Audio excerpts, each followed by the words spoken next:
Fuck it. Back to another episode of Dude Dads. I'm coming in here hot, out of fucking Great would Wolf you call Lodge. it a vacation? Great Wolf Lodge. I don't know what the hell they How are miserable anymore. was that place? Be honest. Don't sugarcoat it. It's a great time. I would tell you what, it's a great time with Macon. He finally qualified to go be with me to go down the slide. So like as long as he was me, he can get down the big slides. Yeah. Okay. But then some bitch came over to yesterday, like the end of the day, after we'd been riding him all day, and she's like remeasured him, and said, "No, he's not tall enough." And I was like, "Bitch." Oh. So now how do you go back on? Well, what I did was I shoved the inner tube in her chest and said, "All right, well, here you go," and I just like walked away. Solid dick move. I mean, I can't look. You can't hold it all in all the time. No, I gotta like. This is like in my brain. I'll say this is an allowance. Like you just don't be an absolute dick, but just give it a little bit. And the fact that like now you got to deal with a bacon. He started crying on the second platform. Like motherfucker. Yeah, that he's been doing it, having fun. Now you pulled the rug out from what under. A bitch. There's a lot of rules there. There is a lot of rules there. I mean, as far as an hour away, get in there, get it done. Not bad. Yeah. But the new one. The new one, yeah. Perryville. We only went because they had a big Groupon where it was cheaper to get the room and get all the passes for free. Yeah. So we did that real quick. You're lucky because it's a money pit. We did one weekend there. We did one weekend, and that cost me probably $1,100. Oh, yeah. And the sad part is, you only get one day in there. The check-ins are late. You don't. If anybody listen out there, Great Wolf Lodge, you don't check in until 4:00. Right? So your day's gone. The day's gone. Yeah. It's time to eat dinner, and they know that. It's dinner time, so they know you're not going to the water park. Yeah, we went. The last time we went, we got 2 hours in the water park after sitting, and that's because we got there early enough, but the line was so fucking long, we sat in the line forever. Oh, to get checked in? To get checked in, so we're losing hours. We go 2 hours in the water park. All right, get the fuck out, you're done. You get the whole next day, and then you got to be out early the next day. Yeah. So it's like, it is a money pit. So it's like, huh? Checkouts at 10? Yeah. It's early. And then you get to check in at 4. I'm like, what like the you fuck? barely get time. What are you doing? I'm like, yo, good job, Great Wolf. Like, you're fucking doing it. Yeah. They've got it down to a science. They know how to get people in and out and make the money. And yeah. Look, I respect it. But I hate whatever. the water park because I hate the chlorine. The chlorine is so strong. Very strong there. And my wife doesn't do well there with the humidity. She actually, when she was pregnant with Ellie, she actually passed out. I'm fucking scared. Ever tell you that? No. Yeah. Ryan came running up to me. I was watching Making. He's like, yo, Candace just passed out up there. I'm like, what the fuck? I'm like, can you watch him? I run up there, and she's all passed out. I'm like, this is Where was crazy. this at? Was it in Great Wolf Lodge? This was at this time it was at the one in Virginia because they didn't have the Perryville one yet. Yeah. Like, you get up and up. I'm like, damn, it's hot up this bitch. Yeah. So the one in the Poconos is all wood construction. So, like, if you want to go in the afternoon and take a nap, you can't because you hear all the little everybody running up down the hallways. I mean, dude, that first time we ever went, I haven't had it happen since, but the first time we went a big group, and that night, dude, the kids ran all up and down, and then whoever was above us was just jumping off the bed, and Kim was like, "I'm gonna fucking say something." Like, we ain't narcs. I ain't saying nothing. I was like, yo, I was one of those kids at one point. Like, fuck it. You know what I mean? I mean, and that's, at some point, as a dad, you have to say, all right, well, this is where we're at. with your kids. Yeah.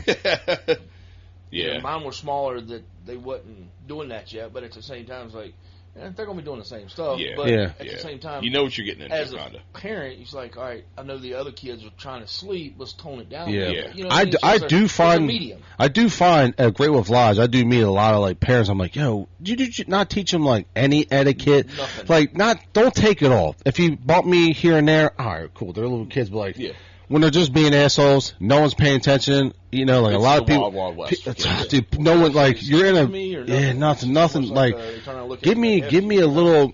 When you say fuck me, you know what I mean? Just give me a little something. Just, you know what I mean? Put a little something on it. Yep. A lot of assholes in there. I'm like, damn, I don't know, man. I was getting very like over-sensory there at the end. I'm overstimulated. We're in that fucking wave pool, and I happened to look across, and Danny was over there. I was like, he was like this. Because every second, psh, psh, some kids just kicking water in your face. You're like, okay, there's so much bleach in here. Like, oh my god. So it could be underneath my hand. No. I'm not holding him under the water. God almighty. Well, oh wait, I did grab a kid. No, that's a different one. I did did shoo a kid off.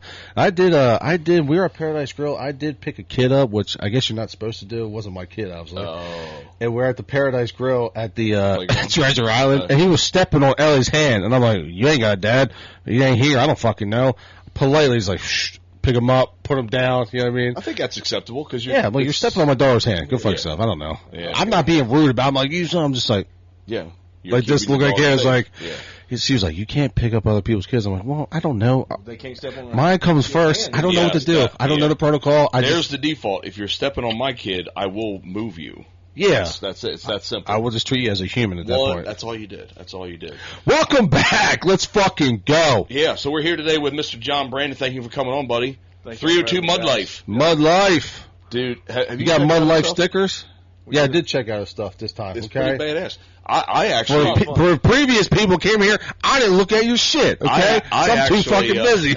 I actually found you on my algorithm before I knew it was you, which was kind of cool. Don't fucking try to call up to him, dude. You know what I mean? Over here just fucking already jerking them, man. You fucking dude. You riding dicks, man. Do you know me and him used to be in the hunt club together? Oh, really? And was it the first year? Yeah. Yeah. Yeah. How come you didn't come back? I'm still there. Are you still in it? Yeah, we're still there. Are you in the Deer Club or Waterfowl Club? We're in the Deer Club. Okay, that's where I'm in too. Okay, maybe I just missed you all last year somehow. Did I see you last year at all? We didn't hunt a lot last year. Maybe that's what it was. Between MOT football and then son going to high school for the first year and playing football, they're demanding there. Like he's practicing 6 days a week right now, and it's hard to hunt when you're. I know. This is my first year back. After having these kids, this is my first year back. Yeah, you haven't hunted for many years. 4 years, because I've had all these little kids, and there's been no good. Yeah, so now even Cass is on board. I had to go buy a property where I can I'll go on the weekends and we'll go there. I'll have him and. Yep.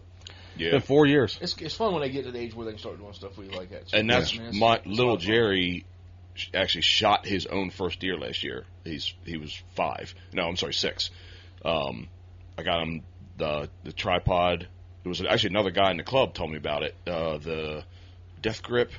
It's a tripod vise, and he has a little U350, and he's able. I just taught him how to look for targets, and we did that, and we practiced shooting. I built this fucking massive shooting house, and put that up last winter. Or winter before last. It's 8x5. I gave him so much shit for this, dude. It is. It's 8x5. It's got nice windows. It's got a front porch on it. AC. Got mini split in there. I definitely have heat in there for sure. I got videos of this leather mofo. Couch. Overnighter in there.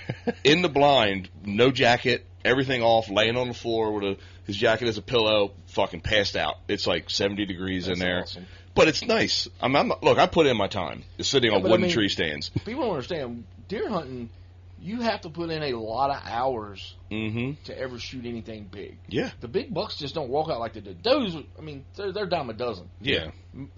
We shot one deer last year, and it was a doe, only because we wanted meat. Yeah. But the rest of the time, we're trophy hunting. We're out there, we're waiting on that big boy. We've seen 13 bucks in one day at the one spot. I'm not going to say it on here, but the one spot. And this is in the club properties? Yeah. Okay. Yeah. 13 of them. Yeah.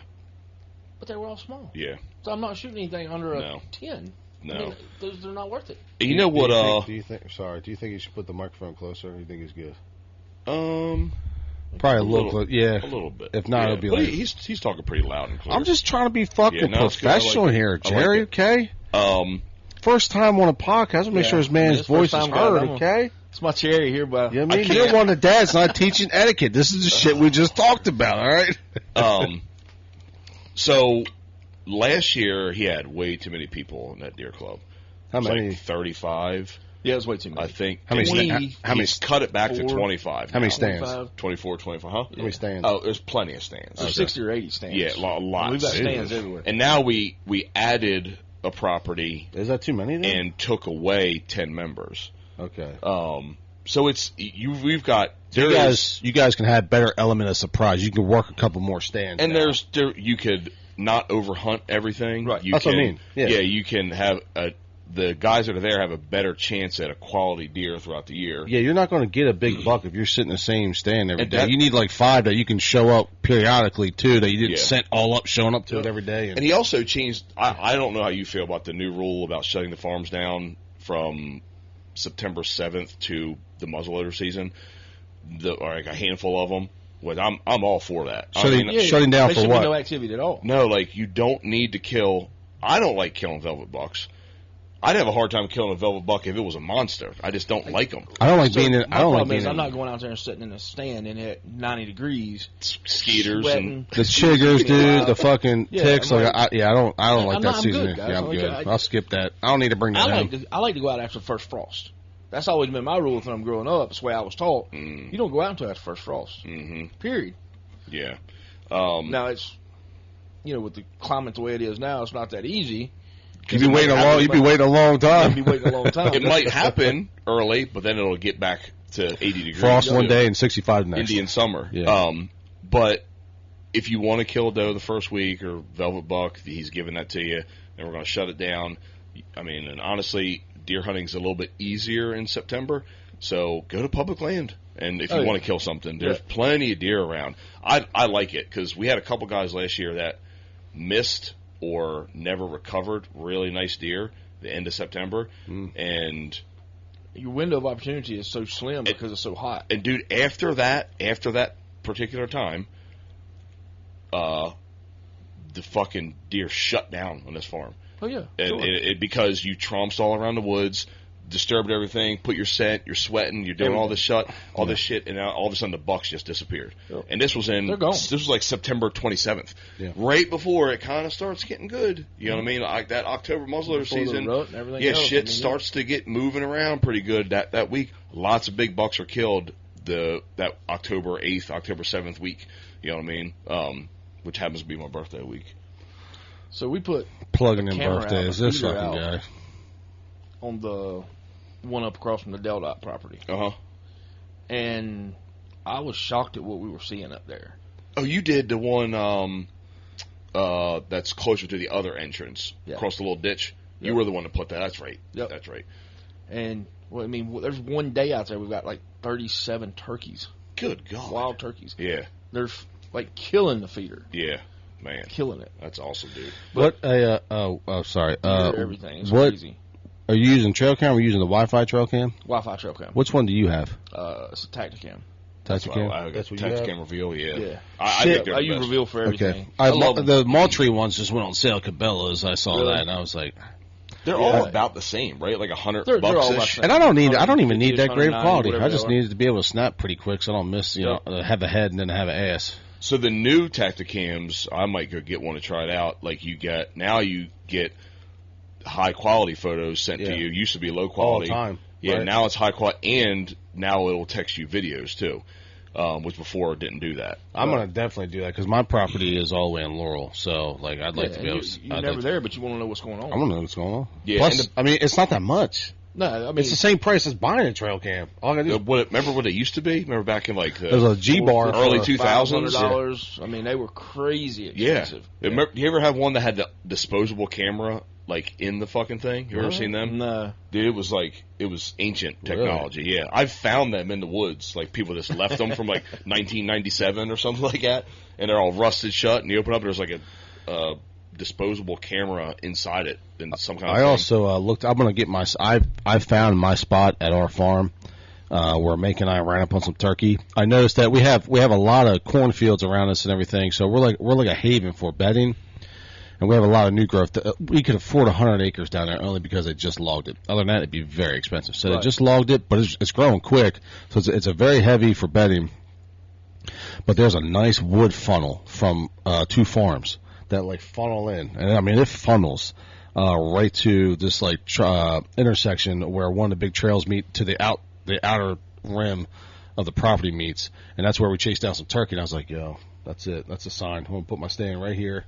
Yeah, and deer will definitely follow I was looking at. I was getting excited. I was in Tractor Supply. I was getting all hyped up. I was like, I called Cam. Like, I'm fucking back, baby. It's been like 4 years. I'm like, She's like, what are you doing? I'm like, staring at all the hunting shit. I don't even know if I fucking need this. I might buy it.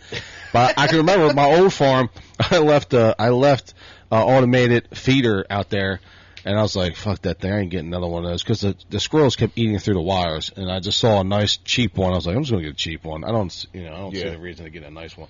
I was trying to go, because they were talking about, like, the deer will hear the feeder and then come to, because they'll hear it. Yeah. Yeah. But then the squirrels like, fuck yeah. The squirrels do it. The raccoons I mean, they do the same thing if you just dump corn. They annihilated them. They ate everything out of there. They ate all my wires, salt everything. Licks, mineral licks, and then we put the feeder and we dump corn out. Yeah. Up there. Yeah. I'm going to have a buffet. All over the spot. I'm going to get that satellite camera, a buffet, and I'm going to watch what's out there, because we have a lot of traffic out there. You know what's crazy about the turkeys, though? They migrate so much. Oh, yeah. Like, they don't stay in one place. Yeah. They do move a lot. They move around a lot. I was shocked. We've got them behind my house. We put a camera back here because we've got deer in the, back in the woods behind where we did until we started terrorizing it with a 4-wheeler. Yeah. But, we cut a bunch of trails back in the woods back here, and it's common area ground. I guess it's dead space for the county or whatever. Oh, okay. But it's swampy, so it's perfect for him to go back here and play. Yeah. So tell us about 302 Mudlife. What is it? How'd you come up with it? Where are you going with it? So the kids have been watching some guys down in North Carolina, 336 Mud Mafia, Joe Johnson, J Money, Cam and them. They've been riding 4-wheelers and posting on YouTube for 4, 5, 6 years now. Mm-hmm. Braden Price, Luke and Kyle Cullen. They're big YouTubers and TikTokers and Facebookers and all that stuff. So they're all over social media. Mm-hmm. And Brian's been watching these kids forever. Or these guys ain't even kids no more. They were young, but they ain't no more. So we started going down to Busco quite often, and we started running into these guys. Oh, okay. And Joe Johnson from 336 Mud Mafia is probably one of the coolest social media stars, if you will, that there is out there. He's down to earth. Like, he's famous. Everywhere he goes, people recognize him. They come up and say, hey, they want his autograph. Don't matter where he goes. Jeez. Like, we went down one day when he was building our 4-wheeler. We went down and we went out to lunch, and people were coming up and saying hey to him. It's like going out to dinner with Kale. Yeah. Oh, yeah, 100%. Dude, it sucks. Yeah. I don't know how they do it. I really don't. I know it's what you feed off of. I mean, I know that's your fan base, but at the same time, it's like, you got to have a private life. But, I've seen it. But you don't. Yeah. But you don't. I've seen it firsthand. Probably not as much as you, but it's rough. Yeah, it's definitely. So yeah, if he's cool, that makes it even a lot easier. It made it a lot better. So we started hanging out with them guys and riding with them guys, and one thing led to another. And I said, well, Brian, if we're gonna start riding a lot and going down there a lot, we need to come up with a little name to put on our, call ourselves whatever. And we were up here, and I said, well, it's just 302 something. Mm-hmm. We didn't want to say Mud Mafia because, again, I'm not copying Joe. You know what I mean? Like, I love the guy to death, but at the same time, that's a good template. You know what I mean? It's just, that's his name. Mm-hmm. I don't want anybody to say I was trying to be like Joe, because I'm not. Everybody's unique in their own ways. Sure. And so we come up with Mudlife, and it's just kind of stuck with us, and we've just been having fun with it. Like, we put it on an enclosed trailer. We're going up down the road with it. It looks official as fuck. I mean, it is fun. Official, but I'm saying, but I mean, we're having a lot of fun with it. It looks like a business. I mean, do you guys build these things? Do you sell stuff? You said he built your bike? So he built our bike for us. It was kind of an agreement between us, him, and Performance East. Performance East sponsors 336 Mud Mafia. They sponsor Joe for his YouTube and social media and all that stuff. Mm-hmm. So he needed content.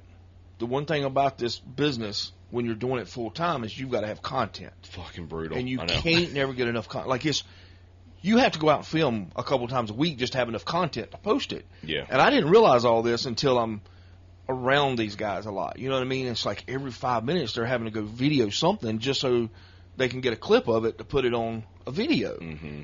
And I have a lot of respect for anybody that's in this social media stuff. Like, dude, this is a hard business. It's time-consuming, and there's a lot to it. Dude, I'm so glad you said that. I was actually, because, again, getting back to what we were talking before we started rolling, like, it's hard, and we're trying to find, like, our way, and being dads and husbands and running our own businesses and working, and because, like, we don't get paid off this, so we got to. Right. And then you got to, our wives are both educators, so summertime's busy. We got vacations and shit, right? And I was talking to my wife, and I said, there's people out there that hate on influencers. right? And they're like, oh, they get paid, they don't do anything. Like, the fuck they don't. Like, dude, they have no idea. Right? It's not easy. And I think everybody goes into it thinking it's going to be easy. I know I thought it was going to be easier than what it is. Well, just like you just said, though, Jerry, I mean, hey, you're not getting paid to do this. How much money you got sitting here in equipment right now? Oh, just to be able to post videos. We're into the thousands. Yeah. No, I mean, it's easy. Yeah. And I'm not on a work site. And I have work going on right now, and I'm not there, so it always costs. But like, and also your time. If you have an editor, you're going to pay them to do it, right? Or you got to do it yourself, which time is money. And it's not a complaint. I'm not complaining. Yeah, right. It is like you said, when you start being around it and seeing it, or you're doing it, you're like, fuck. You gain a lot of respect for it. Yeah, 100%. And for everybody that does it full time. Yeah, 100%. And it's just funny when people go, oh, I can't believe. What the fuck's the kid's name on YouTube? Ryan. Yeah, he's like the biggest kid star on YouTube, or was anyway. Ryan's World and all that. Like, oh, the kid he doesn't do anything. Like, I bet that motherfucker has a whole media team that he probably pays big money, hundreds of thousands of dollars a year to do. Yeah. Plus, that's all he does. That's all he does. He's got a camera in his face 24/7. Yeah, I'll welcome that problem when we, can afford that problem, I guess. For sure. I guess it's a conflict of interest. How much do you want to get content and film it as if you were getting paid, to how long you have to wait till you do get paid? So it's like, how much do you sacrifice of your life for something that probably won't get you much back? That's why you got to for a while. You just have to like what you do. Yeah, you got to like what you do. Yeah. Well, like this, like, it started as a podcast, but now we have to do all the social media shit. It's like, all right, so what are we, fucking social media, or are we fucking podcast? What are we doing? You know it's all in one, right? Yeah, it's all in one, really. It's kind of a combination of the two. So because we're not Joe Rogan. Right, yeah. I wish. So, and they put that big snorkel kit that I saw with the radiator up and everything. Yeah. I almost thought about getting one of those for my Yamaha a long time back when I was still wild. What kind of bike was that? So ours is a 24 Renegade 1000. Renegade 1000, Jesus Christ. We do the radiator relocate on it, and then it's snorkeled up top where it's above the handlebars. As long as you don't ever let that go in the water, you're good. I got they really do float too. I should be a sponsor for a fucking Yamaha Grizzly 700. There ain't nothing, 2 of them. Dude, I ain't nothing I haven't done to it. I have a year where it was, who was it? It was Subaru who was making the engine for like 2 years. It's a 17. It was like 16 and 17, I think, were making the engines. And mine's actually faster than the new ones because my buddies both had new ones.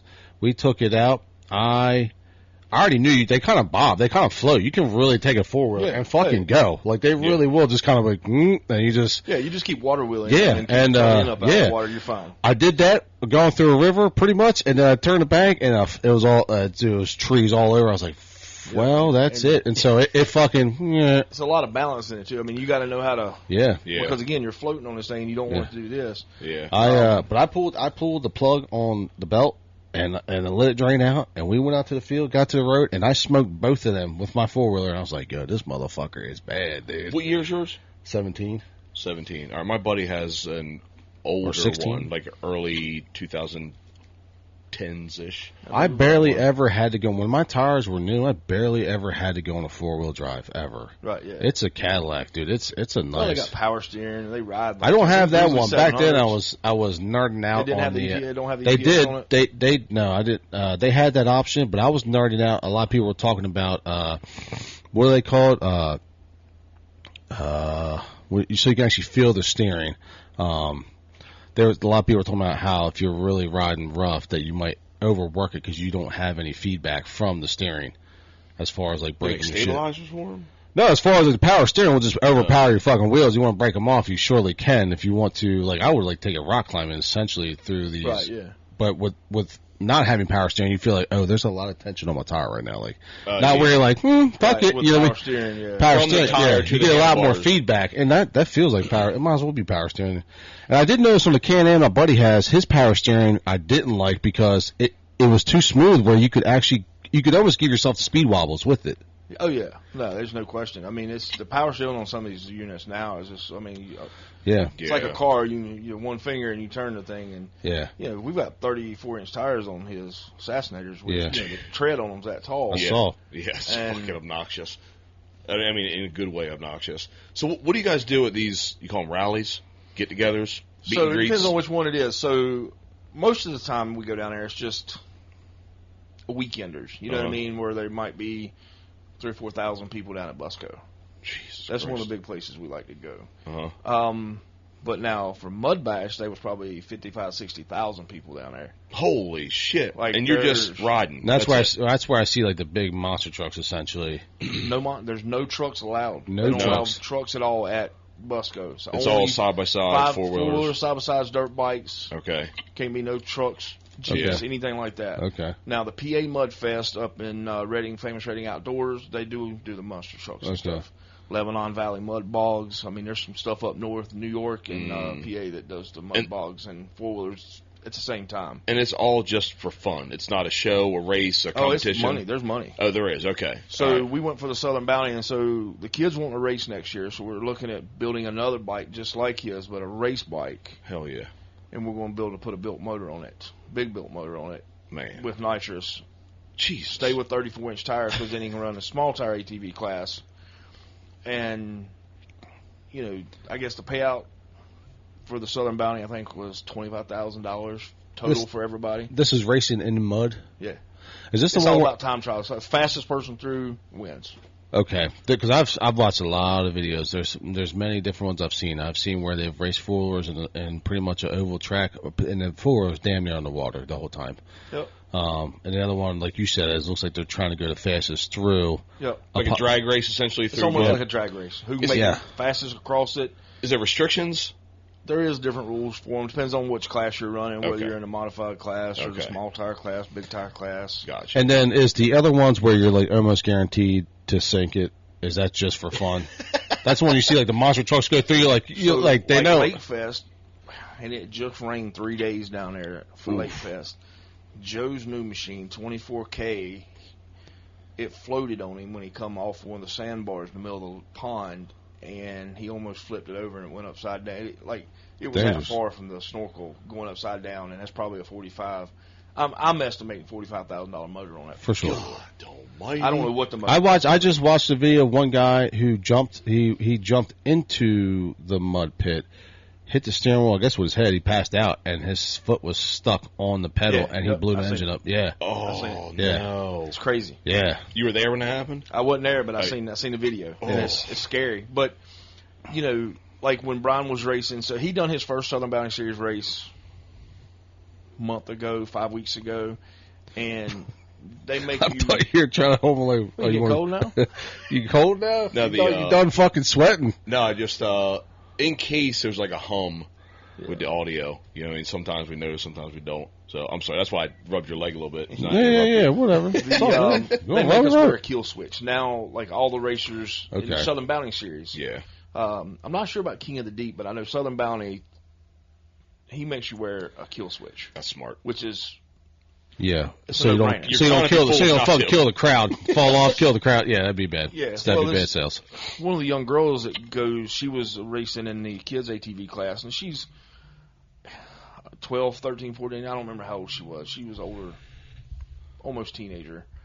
Badass little rider. Like you can tell this girl's been riding forward for a minute. Yeah. You know what I mean? Like racing. She was on a fast four-wheeler. I don't know if Bruce Klein down there, Carolina Custom ATV, built hers. I think he sponsored it, but that thing was fast. And she come off. She went down through there, hit a little bump, and it went sideways like that, and it kind of high-sided her and tossed her off of it. Fortunately, kill switch come right out of it and shut her right off. Yeah. Fortunately. So she just got lumped up, but it wasn't no worse than that. She jumped right back up on, started, and kept going. Yeah. She was upset because, she was flying. I mean, dude, she was. So with the drag racing, how are you? So what's the tricks to? I mean, the bike. Those four wheelers are light. How do you put all that ass into the back tires and not just do a fucking wheelie and fall over? Like how do you get it down the road? So the funny thing about riding in the mud is you never want a wheelie. You want all four wheels pulling it all the times. Yeah. You never want to come up like that. Because if you do, you slow down. Okay. Do you guys add weight at all to the front end? We hadn't yet. I'd imagine at some point you got to. They do. Yeah. That they play with the weight. Wheel weights, is that what you would use for something like that? Like a tractor? We're still learning all this. Yeah. Okay. So we're learning on the fly here, yeah. Yeah, we're just going to learn as we go. Because these things are getting badass, and man, 150 horsepower. On you got a fucking, nitrous. I mean, you got these 6-inch fucking knobs on there. I'm like, well, how's this thing not standing right up? How are you getting it down the road not standing right up? Yeah. Well, that's what you said. 1,000 cc. It's a fucking street bike. I mean, that's new. That ain't nothing new. No, do you remember back in the day when they got kits for these too. You can keep going. That's back in the day when the Yamaha Raptor came out, and that was like the shit. The 660 was badass. Yeah, dude, it was scary fucking fast. How fast some things would go, and the Banshee was nasty machine, and that's what everybody wanted in like 1997 or whatever it was. Everybody wanted a Banshee or a Raptor. You know what I have? A Banshee Killer. Have you ever heard of one of those? It is it's a Cannondale Cannonball.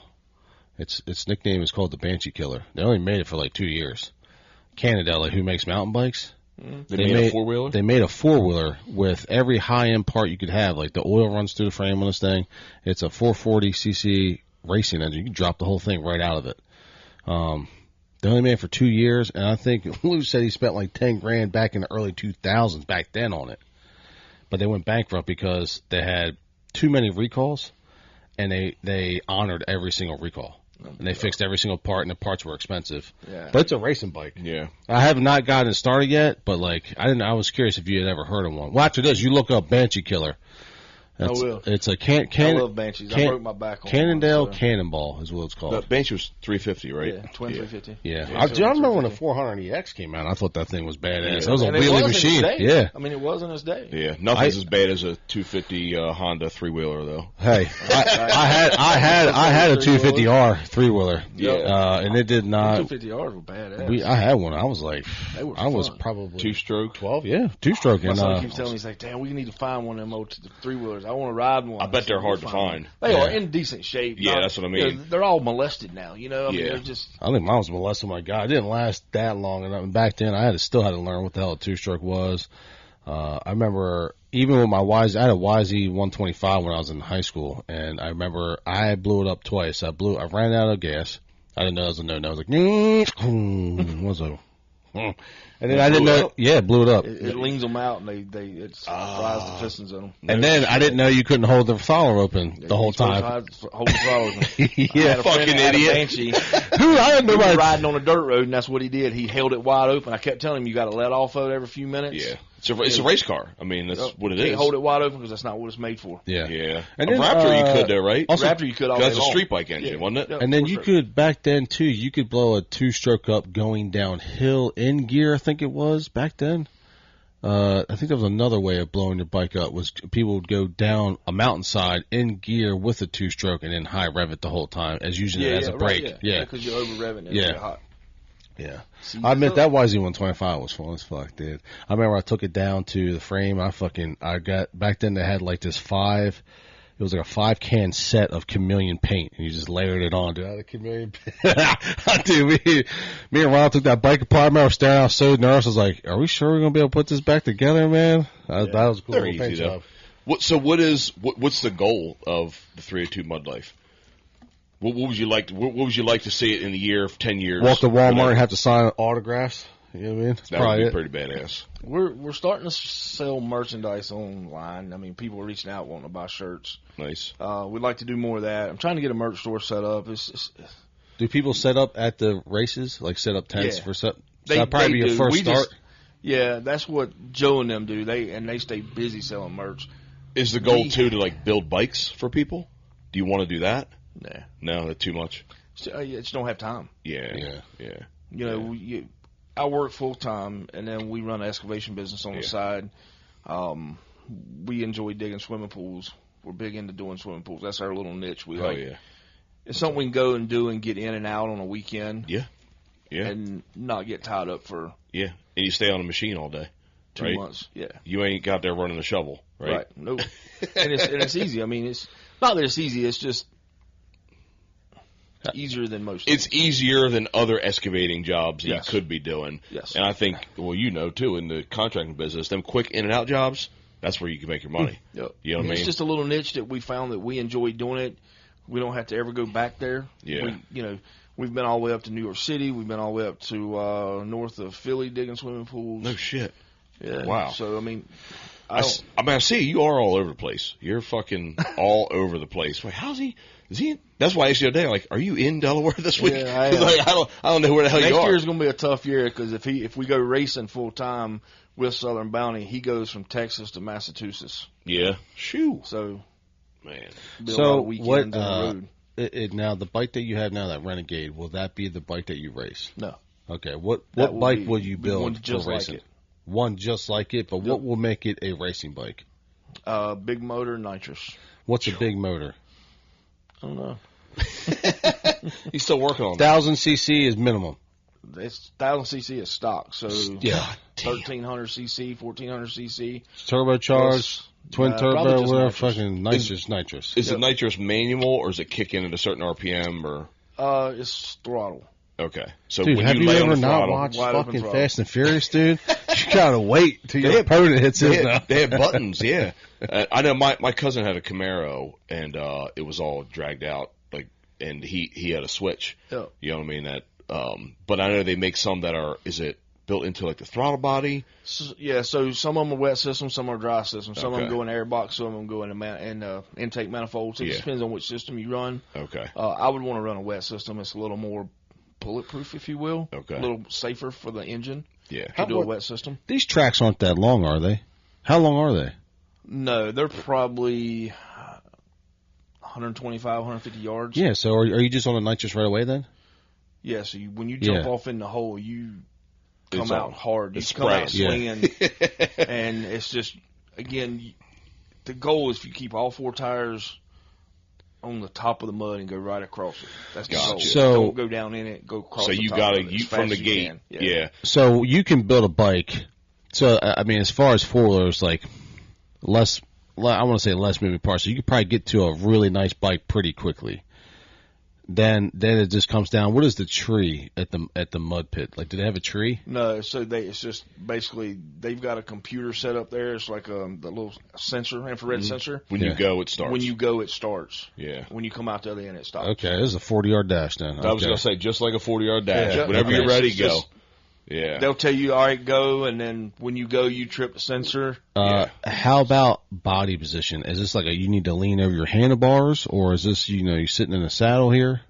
I'm just sitting in the saddle holding on. Yeah. Okay. Wide open. And you can tell this is completely foreign to us. Like, yeah, well, guys, it's not that far, man. You grow up in Smyrna, dude. You race motherfuckers on four-wheelers and the cops. But it's like, that's my experience is like, hunting four-wheelers, the Grizzly, and like when I used to ride, I had a Yamaha Blaster. Right, like the cheapest fucking. Hey man, don't downplay the Blaster. The Blasters were badass. They were like $3,000 brand new. That's a great bike. I feel like everybody started on a Blaster. That's my age, right? When you were around, Banshys were $6,000 new. You can't touch one for $6,000 now. It's 20 years old. Yeah. But so that's and like Can-Ams, shit like you guys ride in Virginia. Yeah. To just, I stay by my Yamaha. I originally bought I did a lot of research for the whole year before I bought it. And it was the least repaired bike that year. And the one big thing that sold me was you don't have to, like, if you've ever been stuck on a four-wheeler, you got to rock the shit out of it, get in gear and get on. You don't have to do this one. It'll put itself in gear, you move on.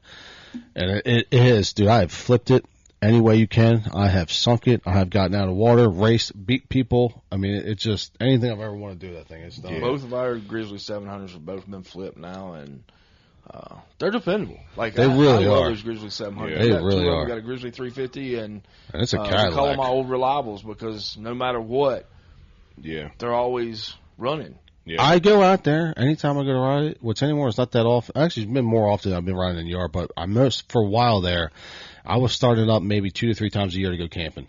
And that was it. And anytime I go, it's going to start right. I don't even fucking care. I just replaced the battery last year. Dude, my buddy leaves. Just last year. My buddy leaves his outside all hunting season. Like, it stays outside. It's fucking faded to hell. Yeah. Everything. But it is. Go out here and jump on and start it right up. He's like, the key's in it. It's hidden behind this tree. Just go over there and find it. Yeah, key's in the glove box. Like, all right, what's going to happen here? It's been sitting here since fucking August. And how much is an entry fee on that drag? They average $25 to like $40 per round. Per round, and can you buy back in? Yep. So if you want to.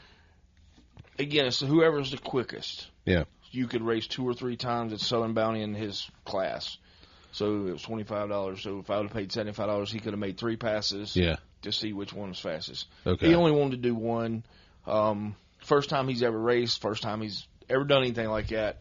He wanted more. He wanted to do it one time, and then he just wanted to watch and see what everybody else done. Well, that's good. I mean, you can kind of learn, kind of see what people are doing. Yeah. So you don't have to race. Do they ever do it where you will race somebody side by side, or is that just too dangerous? I think it's too dangerous. And they was guys running in the other pits beside us, but they were a different class and far enough away to where you didn't have to worry about anything. Because you're not in a car with a cage. Right, No. You get hit by a four-wheeler, you get hit in the right in the fucking leg. The local fire department rescue squad down there, they had, I don't know, 8 or 10 volunteers out there. I mean, they were on the clock, I guess, but they came out and they were all there. They were water rescue teams. They were all out there. They had ambulance, fire trucks, rescue squad. They had everybody there. Yeah, this ain't no like backyard bullshit. Yeah, what's the piece of resistance? Like if you went to the Olympics, it's always the 100-yard dash, right? So like if you went to the mud bogging, like what's everybody going there to see?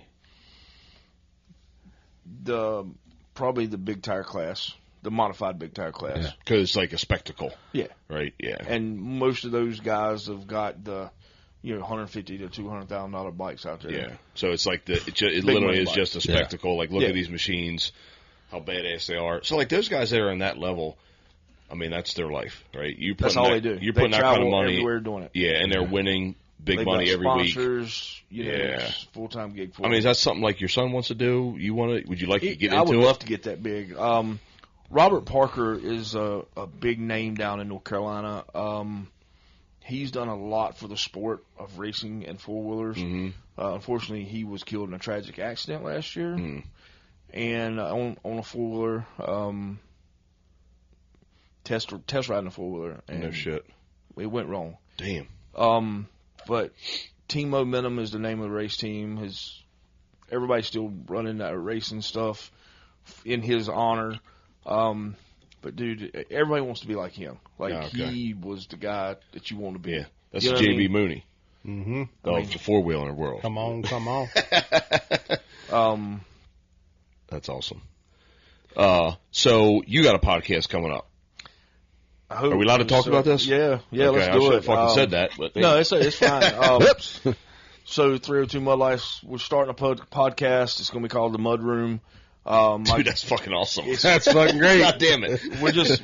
It's going to be one of these things where we just sit in a room and, I'm hoping to film some at the events. We'll be doing Zoom stuff or whatever it is. And I'm just hoping to talk to anybody and everybody that rides four-wheelers, rides in the mud, races in the mud, plays in the mud, whatever that it is. Would you want to have us on to talk about bullshit? Anything. Anybody. Here's my favorite thing about riding in the mud is my buddies racing Can-Am when we go pig hunting. And we, driving. That's why I knew Can-Am was a badass machine. Like, we had this thing completely in the water. And it was like, you weren't even going. It was like you were driving on asphalt. Mm-hmm. There was no resistance. There was no, I better get into it to get through here. It was literally like it was driving on asphalt, just slow, and it's tilting and water's coming in, and you could feel it, but there was no resistance. You could just hold the pedal the same position, and it just plowed right through that shit. So wild. When Can-Am came out, it was like it felt like when they first were coming out with that 1000, that there was like they were putting the HPs there, but they weren't having the durability. Is that different now? And who the fuck else is actually making a bike that competes with the Can-Am's? Kind of like, hey, we know what you want to do with this thing. Like, I don't think Yamaha makes one. Last 5 or 6 years, Can-Am has really, in my eyes, Can-Am has really stepped up to the plate. Because it used to be Polaris everything. Yeah. Everybody was Polaris. Yeah. For 10 years, Polaris was everything. Yep. And we had a Polaris 1000 high lifter. Okay. And he rode the Renegade, and I rode the Renegade after riding his high lifter. I loved his Polaris. Mm-hmm. And I had an Outlander. I had a Can-Am Outlander, and he had his Polaris, and it's like, maybe we need to relook at this if this is something we're going to do full time and really get bigger into this. And that's when we started talking to the people down at Performance East in North Carolina, and it just evolved where we ended up going with the Renegade. Can-Am has come so far. Yeah. Those machines, any of them. I don't care if it's the Renegade, the Outlander, the Maverick, my Defender. I've got the Defender HD Limited. Yeah. 2-seater. I mean, it's heat, air. That's more for the wife. Now, don't get me wrong. We're fixing to do a monster build on it this fall. The Defender, you said? Yeah. I know about him. That's the adult golf cart. You know what I mean? This thing's going to be badass. My buddy has one. It's got like I guess he probably has like a 6-inch lift on it. Fucking low profile tires. Like, look at this motherfucker. I'm making it street legal. They're fucking nice inside. Oh hell yeah. He definitely takes his on the road. Yeah. North Carolina, it's legal. Yeah. So one way or another, it'll be street legal here because if I have to tag it down there and drive it up here, I will. That's what he does. He had a Can-Am that he pulled to my house. I was like, "Are you out here in this fucking side-by-side?" He's like, "It's fucking tagged." It's tagged. So I bought the street legal kit. It's got turn signals, brake lights, horn, the windshield, I've already got windshield wiper. Yeah. So it's perfectly street legal. I've got side mirrors, rear view At the end of the day, that's a more affordable car than anything to sell. That makes sense. Why it's even safer, and why wouldn't it be? I knew where we go pig hunting in South Carolina. It's like Smyrna 50 years ago. It's so far back in time in this area. It's outside of a town called Abbeville, where they still have like dirt county roads, and it's fucking awesome. But we would get an Airbnb right around the corner from my buddy's property, and he would leave. We either use his Can-Ams or he has like a 4-door Ranger, Polaris Ranger, and we were just like, was tired of driving our trucks to the property and all the red clay and the fucking mud and everything. We're like, let's just drive this bitch. It's 4 miles. Let's just go down the road. And the first day we did it, the sheriff passed us, like a sheriff deputy passed us on the road, and we're sitting there in this thing with AR-15s, everything, and he goes, just fucking wave down. I was like, that's all they're gonna do. This is fucking awesome. Holy shit! That's how it is when I go back to college. I go up there, and as in West Virginia, everybody's riding around. Especially around Hatfield McCoy and all that. I mean, look, if it wasn't for the side-by-side world, West Virginia would be dead. Like, they wouldn't be nobody. Really? Yeah. That's what brings everybody there? Because the coal mining got all shut down, and there's no coal mining anymore. Wow. The only thing they have now is a side-by-side tourism business up there. No shit. It's a lot there. Last time I went up for alumni weekend, they were everywhere. Man. And it really blowed up after that.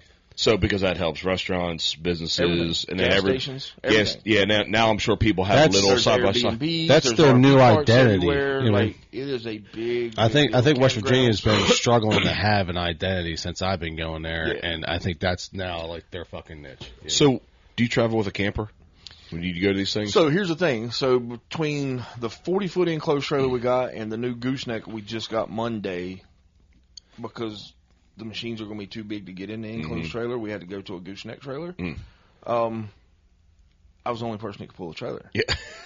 But my son gets his license in November, so we're hoping by spring he'll be off his restrictions to where he'll be able to drive and pull the machines. I'll pull the camper. You do have a camper, though? Oh, yeah. We've got a 38-foot camper. Gotcha. Do you just camp with Kale and them? Yeah. Okay. Yeah. That was up where? Courtville. Pennsylvania? Yep. Okay. I didn't know you was on that trip, too, with all those guys. You didn't get invited? No, man, I'm not part of the cool club. Sucker. No. Hey, real quick, though, going back, is anybody competing, like the Can-Am, all that, like all those you listed off are kind of like the AR-15 of ATVs. Like, they're built to get accessorized. Has anybody else, like Kawasaki, Suzuki, Honda, even Yamaha, have they made one that's like, all right, we're going to compete with this, like, outlaw life here, you know? I hadn't seen one, but now the Honda boys will tell you completely different, that the Hondas are better than the Can-Ams any day. No, of course. What's the biggest CC they have? I couldn't tell you because I don't know. I don't even know. You don't hear people talk about them. You know what I mean? I don't think they make a sport bike like that's like that. You know, Can-Am really was like, we're about this life. Y'all can fucking follow. When they came out, they're like, oh, they look good too. They're like aggressive looking. You know, it's like this is a whole nother. There should be when you go online, it should be a whole nother. It should just be mud bogging 4-wheeler. Like that should be it. Does the side by side that Ryan's got, what's it, like a U-Force or something? He's got the a U-Force, C-Force, was it? It's like the, you know what I'm talking about? Like CF Moto. Yeah. Do they make like a racing side by side? I wonder. Are they more like the Polaris Ranger, old school, just utility? Probably. I think they're more of a utility. Yeah. I don't know. I like them. They're nice. They're inexpensive. That's why you like them. I mean, let's get real. I do like cheap shit. I want to tell you something. Just like women. Can-Am, I love Can-Ams, but they're pricey. They are pricey. I mean, his four-wheeler new out the door was retails for 21 and some change. God damn it. That ain't counting everything we done to it. We've got about 34 in that. Shoot, man, they've got, wow. You know what else I saw very expensive? I was looking at side-by-sides. And then I was like, you know what? Maybe I'll check out some just regular UTVs. And I went on John Deere's website and looked they're up. Outrageous. I didn't know you could spend that much. And if you get the bro, I ain't talking fucking tens. I'm talking all your tens, like all of them. I'm like, what the fuck? Yeah, you get 60, 70 grand for the diesel one. Like, this is crazy. I was like, what the fuck? I mean, that's the name they're built. It's a fucking side by side. You buy a Power Stroke and fucking what the fuck? Drive that bitch to the woods. I mean, that Defender I got was 34. God. Yeah, and it's the two-door Defender. That Defender's nice though. I mean, I've been there. It's a fucking car nice in there. I had the four-door North Star Ranger and hated it. That really? Defender is like, if you're out on the Bohemian River right now, everyone, you better have a 450R or a new 500R. It's the fucking Defender. That's like, you gotta keep up. You know, Defender's it, man. That's fucking I saw that Defender go around a big group of my guys. I'm like, y'all get the Defenders, aren't you? I'm like, you motherfucker. My buddy got his Can-Ams, a deal from Can-Am. They used the two in a commercial and then sold them. He bought them for like half off. Right, I think brand new was like $12,000 or something like that for four-seaters. Four-seaters with like all the shit. They ran the piss out of them, filmed the commercial, and they just dumped them. And they're awesome. They're fucking badass. The blue one and the yellow one. Yeah. Super nice. The comfort of the seats. We sat in that thing like, God damn, I want to stay in this thing. The only thing I don't like about the new Defender, and I hope Can-Am sees this. We'll tag them. Is, the doors don't lock now. The old 22 and previous, you could lock the doors.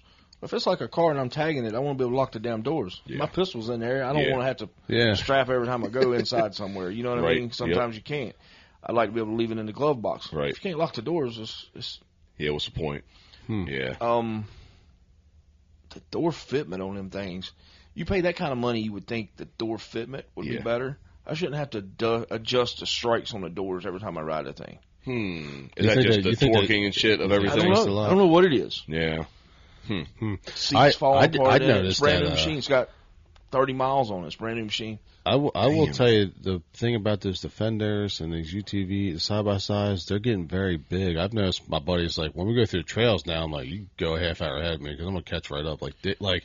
They're big in the woods now. I mean, like, the trails better be fucking big. The four-seater Mavericks, they're low, but, man, them things are wide. Yeah. Long wheelbase. By the way, I haven't, because I looked at side-by-sides for my family, but I noticed the cheaper ones, the seats are right over the rear wheels. Like, is that not a fucking, roller coaster ride? Or are you just sitting back there, like, bouncing up and down? The suspension they got on them things now, they got them great big old coilover springs. So you don't feel it? So you don't feel it much. Really? No. I was staring, I was like, I ain't buying one of those. That seems like my kids bouncing up and back. That's another thing with the Can-Ams I noticed, like, it is a car. I mean, it's a smooth. It rides like a Cadillac. Yes, and it surprises. And you're talking about, I don't know nothing about this world. I'm coming from a normal, or like a 2004 Polaris Ranger, who I ride mostly in, or some fucking diesel Bobcat, or a four-wheeler, and then you get in that, and it's like, this is a car. This is fucking crazy. What's this, like probably 3 years ago? Like probably 3 years ago, one of the guys came up to Virginia. He brought his Can-Am 1000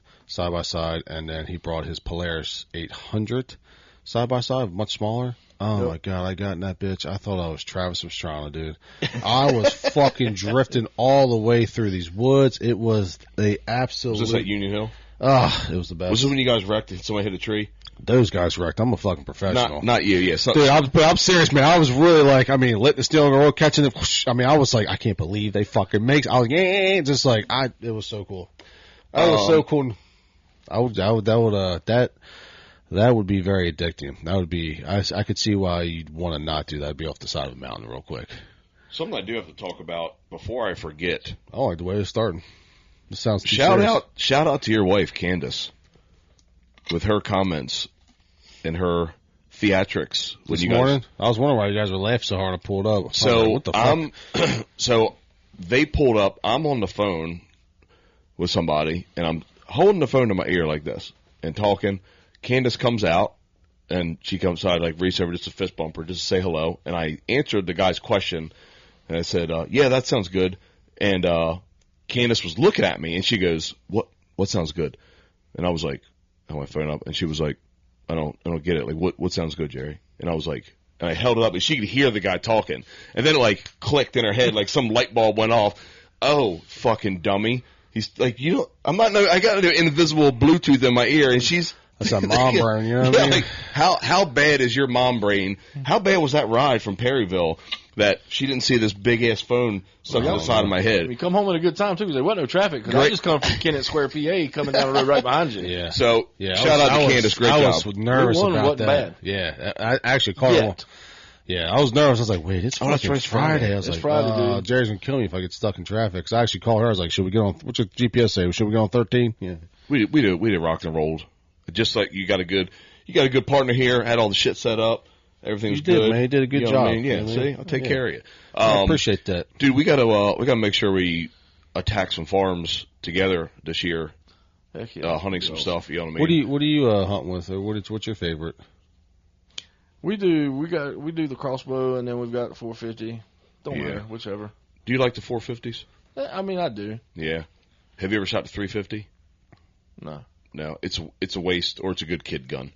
I would say it's a waste, but it's a world of difference between a 450. I just bought the son a 450 instead of going to a 350. I mean, if he's over 10, he don't need a 350. Yeah, no. I bought my son the 350 and his whole setup. One, because he wants to hunt and he wants to get out there so bad. And if I have the capability to put you there to do it safely and be successful, like, why not, right? Why not build this blind? Why not get you set up with all the right things, teach you, and have you have a good fucking time? He shot 2 deer last year. You know what I mean? There's nothing better than watching your kid shoot his first whatever. It was I've watched him greatest. Shoot his first deer, his first doe. I've seen him shoot his first buck, first goose, first mallard, and then got to watch him shoot his first bear after 5 days in the woods. Dude. How old is he? 18, 17? 17. Yeah. 15. 15. That's right. You say just going to get his license, yeah. That's right. So we went up 3 years ago, went up to Maine. Mm-hmm. Up to Caribou, Maine. Way up there. Golly, that's a drive. Yeah. Like, it is a drive. But, man, it was worth it. I get an invite, not every year, frequent enough to go to Michigan, Upper Peninsula, to go bear hunting, my buddy's family's property. He goes up every couple years. He's like, just get there. Just come. You know, all you got to do is get there. Let me know the town, because a lady that Candace knows has a house in Michigan on one of the lakes that we can stay at for free. Well, fucking sign me up. Well, after this, we'll fucking figure it out. I did just plan, or schedule my first hunt, I think a second hunt this year, going alligator hunting, September 14th. Cool. That's great, man. September 14th. I didn't want to go. I didn't draw the tag. He did. He took him 6 years to get his tag, just applying every year. 6 years? 6 years. He finally got drawn. It's just like all these other places where you got to apply for your tags, where you accrue points every year, so your odds go up until ultimately you're going to get it. So year 6. So how are you hunting it? Big old treble hook? Funny, I just talked to him yesterday. We set the date, and that was the thing. Like, what are we going to do? And you use a fishing rod with a big treble hook, and cast over it, get it hooked. You're not really fighting it with that. You're using that as basically a pinpoint to get to the gator when it settles in the bottom or something. Get yourself over there, then a big hook on a rope, and get down there, and then you really get into that thing, and then it's game on. You're just hunting a dinosaur. Get that to the boat and shoot it. And you guys will be keeping the meat. Oh yeah, yep. And hopefully, so it's like I said, it's his tag. He wanted his son to come, me. I've been waiting for this he asked me 3 years ago, when I get it, you're coming.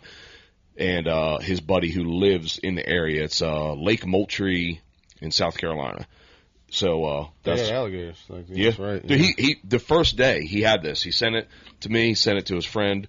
The next day he sent us pictures of alligators. Like, oh, here they are. He's like got them pinned. The guy lives there, he hunts there all the time. They're all over the place down there. I mean, southeastern Carolina. I mean, they're in North Carolina too, in the Cape Fear River. They're everywhere. Really. That's why I said, how many days do you think we'll need? He was like, 1. Like, are you sure? Yeah, for sure. He's like, no, if we can't get it done in 1 day, something's wrong. Something wrong. Yeah, he said, there's plenty of them. So our plan, it opens up the 14th of September. My plan is to drive most of the day Friday, maybe just go out at midnight, technically the 14th, and start or whatever. So hunt Saturday. If we need to hunt Sunday, come home. And that's I'll be home by Monday. You know what I mean? But I'm excited. That's a big bucket list thing. Yeah. Our next thing is to do the elk hunt up there in Maine. We want to do the elk hunt. Did you see them a lot up there? So we didn't see any when we were up there. And the guide, he said that what you do is you have to put in for the lottery and then wait till you get it. And he'll tell me which zones to register for because they're around him. He's like, he works for Department of Transportation up there doing snow removal. Mm-hmm. So, I mean, he knows the area. He knows where they're at. Yeah. He sees them. And he's a guide for bear. So he knows where they're at. Yeah. So he's like, just start doing the lottery, start getting everything, and then when you finally get on, he's like, just come up and I'll put you right on one. Fuck yeah, man. He's like, we'll drive out. He said, you may have to shoot, a couple hundred yards. I don't care. I mean, it's easy. No. And a 450 be a great gun for that, right? Or was you use like a big... I've got a 7-mag or 308. Yeah, I was going to say 308 would be the ticket, I'm sure. Yeah. I've got a sniper rifle we built that's pretty badass. Yeah, that's awesome. It'll reach out there and get him pretty easy. Yeah. That's all about the optics, really. Yeah, all them guns will do sure. it. The optics. So you put most of your money in that. Yep. I mean, then you got to be good at shooting that far because 300 yards. Now you're not wind. Well, really, even less than that. If it's substantial wind, you're right. It's got a nice big heavy, fluted, twisted barrel on it. And yeah, hell it's yeah. Heavy. It's a heavy gun. How big was your son's bear? Black bear, I'm assuming. Yeah, it's a black bear. It's probably 225, maybe 240. Did you get a rug? So we got a shoulder mount. Oh, nice. The guys that took over Travis place down there, Eastern Shore. Yep. They just finished a mount on it. I got to go pick it up. So are you happy with it so far? I mean, have you seen it? I hadn't seen it. Have you seen their work? I've seen their work. Because Travis's stuff was fucking second to none. Second to none. Yeah. Phew. I have a goose. And I was kind of silly. Like, why would you mount a Canada goose? But like, I goose hunt a lot, and I killed this. No, there's nothing wrong with that. I killed this monster. My first one, I mounted it, and it's in my. Yeah. Yeah, so everybody has like the thing, right? Yeah, this thing was a fucking monster. I feel like his neck was like as wide as my wrist, and I hunted by myself. It was in the snow. It was like, and it just fell. And there was nothing broken. All the feathers, everything was great. So I was like, you know what, I'm gonna do it. But when I was in there, he had his trophy rooms in his house, and then at the time he was refurbishing a bunch of animals that were in a house fire, and so there was not an animal that I could name that was not in this room. Oh, there's everything there. There's monkeys, everything. Giraffe. Yeah, a whole giraffe. There's a entire, like, fucking elephant. I mean, it's everything was in this bitch. It's crazy. His showroom down there at that house it's huge. Dude, I would say it's bigger than the footprint of my house. It's probably 2,500 square foot showroom. Yeah. Every bit of it. Yeah, it is massive, dude. But no, he is full. I've heard good things. Every kind of exotic stuff. So I guess Don moved out west or something, but he. Yep, I heard that too. He travels a lot internationally hunting. Okay. But he moved out west somewhere, Wyoming or Montana or something like that. But the studio is still there, right? Oh yeah, everything's still there. Yeah, just a different. He still owns it. He owns that, the just house. Not the business. He right, owns the business. So yeah, so the separate building where all the work's done. Yep. He just, I'm sure, rents that out to the business or whatever. And they're the ones that worked for him for the last. So the work's the same. Years, so it's still the same work. Yeah. They just took over the business, bought it from him, and that's awesome. Still doing the same work. I can't wait to see pictures of it. I'm sure you'll post it when you get it. That's pretty cool. I can't wait to see my son grow through those first like that because I know what next is going to be the goose. When your son cries, he's so happy and so excited he shot a bear. It makes you feel good as a dad. You know what I mean? Like, yeah. I didn't give two shits that I didn't kill a bear. Nope. I shot at one, missed him, whatever. I don't even care. No. Dude, I was there to see my son shoot his first bear, witnessed it, got to see it. It was worth every dime. Yeah. Isn't it wild how at some point in your kid's life when they start doing it, you really don't care about pulling the trigger anymore. I don't. And I would see my elders get that, and I never understood it. And until literally it was this year because he started, and his first deer hunt is my absolute favorite hunt of all time. He drilled this fucking little spike buck at 98 yards, the most perfect shot placement. and I watched him practice all summer long. We went target shooting at Pratt Farm, and identifying targets in the backyard, getting used to looking down the scope. He put in the work. You know what I mean? Yep. And we repetition. Then when it came together, it was so. And you're talking about like tears. Like, my dad passed away when I was 22. And it's like, now I'm gonna try not to tear up. He goes, "Man, I bet Papa will be real proud of me." And I'm like, "You son of a bitch, man! Come on!" But he would be. 100%. But nothing else can compare to that, dude. That joy and his joy, like how happy he was. I'll just share the YouTube video of it. I got a little YouTube video of his hunt that day, and you hear it in his voice, just like that, almost crying excitement. It's from a 6-year-old. We had the GoPro. He had it on his head and everything.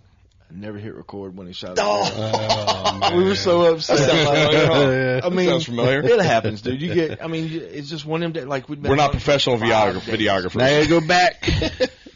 We've been doing it for 5 days. We didn't even think we were going. Like we got tired of hitting the button every day. You know what I mean? Yeah. It was just we were wore out. Mm-hmm.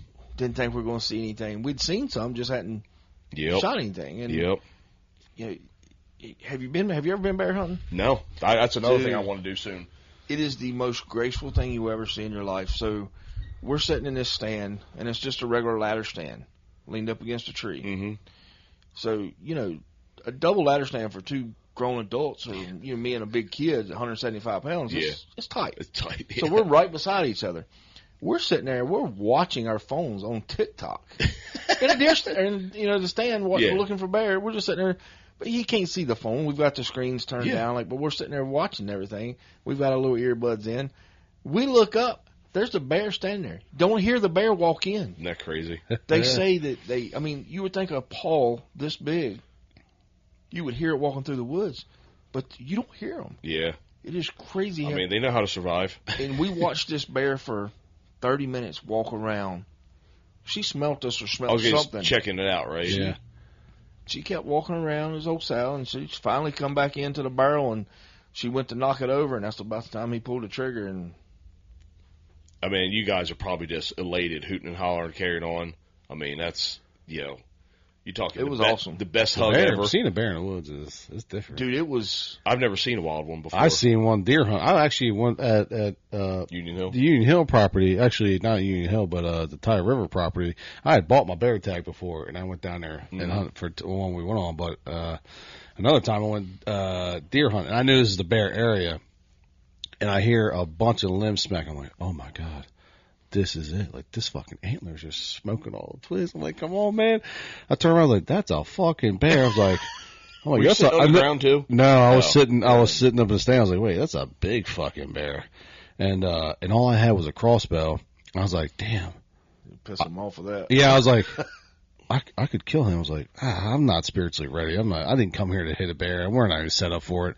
And I was like, but defensively, I got one good shot, and it's almost dark.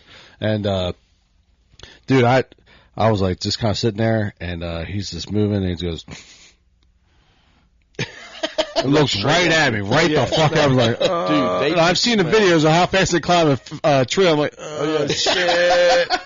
So the guide told us, he says, one of you has to wear a pistol. Nobody can go in the woods. Don't care what you're hunting with. Smart. Have a second weapon, always have a pistol on your side. So I carried my 1911 with me. And he says if the bear starts coming up the tree, don't wait till it gets to you because it's too late. Shoot it. Yeah. Right in between the eyes. Shoot it. Yeah, because they go so fast up that tree. Quick.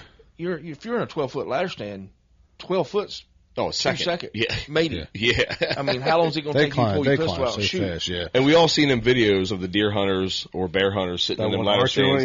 And the bears climb up and they're... No, hell, that's dumb. There's no way I would ever let that bear get that. I just got goosebumps talking about that. All they have to do is swat at you like that, and you're filleted. Like, you're gashed. Yeah, that's that... Yeah, it was wild. I had to walk behind that thing. It was getting about dark, and I was like, okay, I either walk in full pitch black. That's when you make a lot of noise. Yeah. Oh, hey, bear. Black bear is more scared of you than you are a vet. Right. However, a grizzly bear is a night and day different. Yeah. I don't think I went near any of those. A grizzly bear, I'd have been, oh, gosh. The only thing I've ever hunted that's been nasty is wild pigs.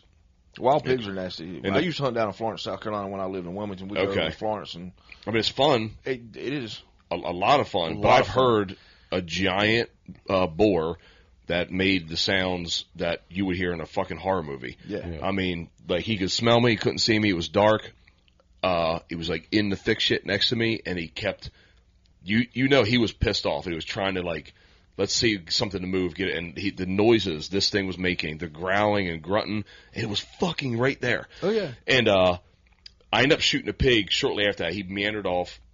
I shot a smaller sow right in front of me. I never saw that big one. And my buddy, I don't know, probably, it's in the wintertime, it's like 7:30, 8 o'clock at night, completely pitch black dark, and long walk away. My buddy goes, "Oh, you got one?" I said, "Yeah." And I said, "Go get the Can-Am and come here. I'm not getting out of the fucking tree stand until you come here."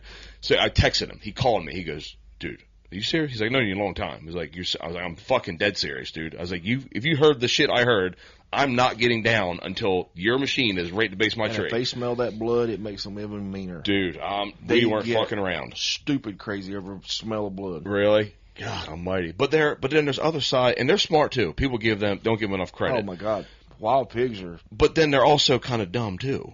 I've shot them. Crazy how they can be so smart and so dumb in the same sentence. They know how to kill you. They know how to hit your femoral artery. Oh, I know. Yeah. And I shot one this past year. I was sitting in a ground blind, like a shitty pop-up ground blind, not something nice, just fabric. And I've hunted them enough. I'm fine with that. And a whole family came out, and this 300-plus pound sow, giant, dude. And it was, I would say, 40-ish yards away, and I was using my 450. And I put it was kind of quartering. I put it right at her eye, like eye, ear area. Yep. And pulled the trigger. And she dropped to the ground, flop around, gets up, and runs away. And I never found it. Never. I looked for. It was starting to get dark, and I was like, let me just. I was like, she's got to be dead right there. Like, she was kind of falling and just like almost like drunk. And I'm like, she has to be dead right now. Well, let me just like put eyes on her, and I'll come back because we hunt late. And I started looking, and little specks of blood, and I followed it for a good bit. And I was like, this is fucking weird. I'm going to have to look hard later. Let me go finish hunting. As I'm walking back the trail to where I was hunting, and I have to pass the feeder to get to the blind. And I hear pigs in the mud, just rooting, snorting, carrying on. And it's completely pitch black dark. And I was like, fuck. I think I had 2 bullets left in my gun. So I hurried up. I turned the night vision on because by now, like I said, it's dark. And I just like picked it up, and there's 2 pigs eating like 7, 8, 9 yards away, like fucking right there. And they were so into like face in the water. It was probably about that deep of water, and they're just rooting, eating the corn in there. And they would pick their head up and breathe for a second and get right back down. And I guess they just couldn't hear me. So I was like, okay, fucking pick the gun up, pull the trigger. Turn that one's head into a canoe. It was like a 150-pound one. And anyway, long story short, hunted for a little bit longer. Me and my buddies went and we scoured the woods. Never found that pig. And I mean, that's wild. I cannot. And my buddy who lives down there, he goes, "Dude, you're thinking like a deer hunter." He said, "If that thing's moving, fucking shoot it again. Do not stop shooting it until you see it stop moving." Like, okay, I want to go down to Texas mistake. and do the helicopter haul. Oh, hell yeah. I want to do that so bad with an AR-10. Dude. Yeah. I don't want a 15. I want an AR-10. Yeah, fully auto, too, or something, you know what I mean? Just a fucking turd. That's a bit spendy, I've heard. It's a $10,000 like $3,500 an hour, something like that. It ain't that bad. No? Yeah. Not the guy I've been in contact with. I mean, I would 100% have got to do that at some point in my life, for sure. It's pretty wild. But you can't keep them, though, can you? The pigs? Do they go back and get the meat? Yeah. Okay. See, the one I looked into, they were like, no, you don't get the meat. You're flying all over these deep in these ranches. They don't go recover them. It is just eradicating cockroaches. That's all it is. I mean, most of them, that's what it is anyway. It's just preservation of the farm fields. Yeah. Yep. They have so many of them, but I don't know. Maybe when we get big, we'll do the best trips is like that. When have you ever watched the Tannerite with the pigs? They get what? Oh my gosh! When that would be funny as shit. Dude, when you go home, people have gotten like right you know like pile, put up dude, a bunch of tannerite. they put like 5-10 pounds of tannerite, dude, and get a bunch of cells on it and fucking boom! It's just a big old red fucking cloud. Yes, red dude. mist. That's hilarious. Yeah. We're gonna get canceled for that. Fuck it, we're on canceled. You gotta be popular to get canceled, right? Yeah, who knows? TikTok, I feel like has already fucking shadow banned us for words we use. We talk about content, right? And it's like, well, for a podcaster, that's really, you know, a pretty broad spectrum of who we talk to, what we talk about, what we do. So our content is usually like stuff we like to do, which we want to do more outdoor stuff, fishing, hunting, stuff like that. We're starting to get into a little bit of the outdoor industry, like the Carly Watkins chick we had on. She's a pretty big deal, especially kind of locally. Yeah. And she came here. She was fucking awesome. Who is it? Her name's Carly Watkins. Carly Watkins Outdoors. She's a big snakehead fisher. She's an incredible outdoors woman, incredible human, super nice. She's already got sponsors. She's tremendous. She's tremendous. Tremendous. All those big words. She is in Pasadena. I contacted her. She shot me a message back. She's like, yeah, I'll drive right up to you guys. Came here, hung out, super cool. She's like, hey, where would you go for some snakeheads? I'd go to Garrison's Lake. She fished all day at Garrison's Lake. And ended up catching a nice bass. She found a bunch of snakehead, couldn't hook up.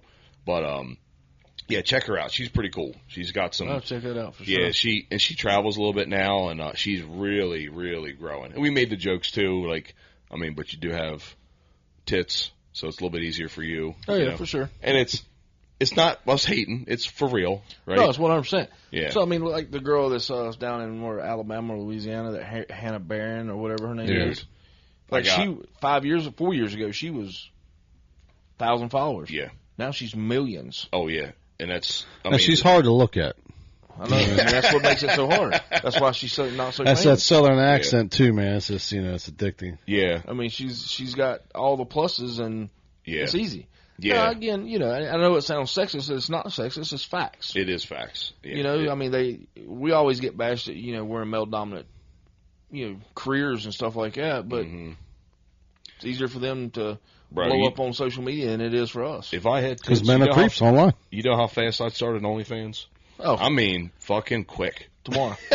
Even that one, even the Collins Country, even his or her husband says, like, I don't know, they're either here to watch me work on stuff or here to look at the wife. I don't know. Yeah, Collins Country, the other one we had on virtually, they're big, like homesteaders, like on Instagram. They're shout out to Collins Country.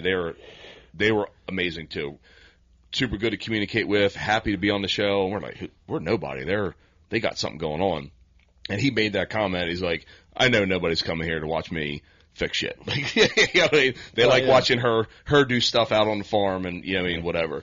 But everybody knows it. It is what it is. It is what it is. Whatever. I mean, I more power to them. I'm glad they're doing it. Hell yeah. You're taking advantage of what you got to work with. You know what I mean? Literally. And not doing OnlyFans. I mean, so more power to you. I don't hate on that. I don't hate that on OnlyFans. No. Hey, look. Not at all. Some people, I can't believe it would do that. You're like that too. You wouldn't do that. I would do it. You know what I mean? My wife wanted to do it. I'd support her. Hell yeah. Yeah, I'll be supportive, hubby. Dude, this one girl, $250,000 a month. Hey man, you just sell drugs. You know what I mean? If you willing to sell your OnlyFans just go legal, fucking do. Get right to legal. Yeah, that's true. That's the difference. It's not legal to. And it ain't like they're have to pay. They're just. What they got. It's not legal to the soul. Hey man, we all got to answer to somebody, I guess. You know, maybe you got the answer. You want the answer for that shit. Yeah. All right, dude. Well, to respect your time, start wrapping it up. Yeah, appreciate you coming by, dude. No problem. That was a good conversation. Thanks for having me. Yeah. This has been fun. This is the first podcast for you. You got some experience now. Do you go on another one? You said he's starting one. Well, we know that, but did you say you're going on? No, this is the first for me. So I'm. We'll see what happens. If you need guests, we'll be your first ones if you need be. Yeah. We'll give you some tips on some equipment to buy if you haven't already bought everything. We can share, we definitely share some stuff that you don't have to learn all the dumb shit we learned. Well, really, just buy everything Kale has, and you'll be okay. Yeah. If it's working for her, just do what we do, ask Kale. So yeah, and then do the opposite of what we did in the beginning. You should be good to go there.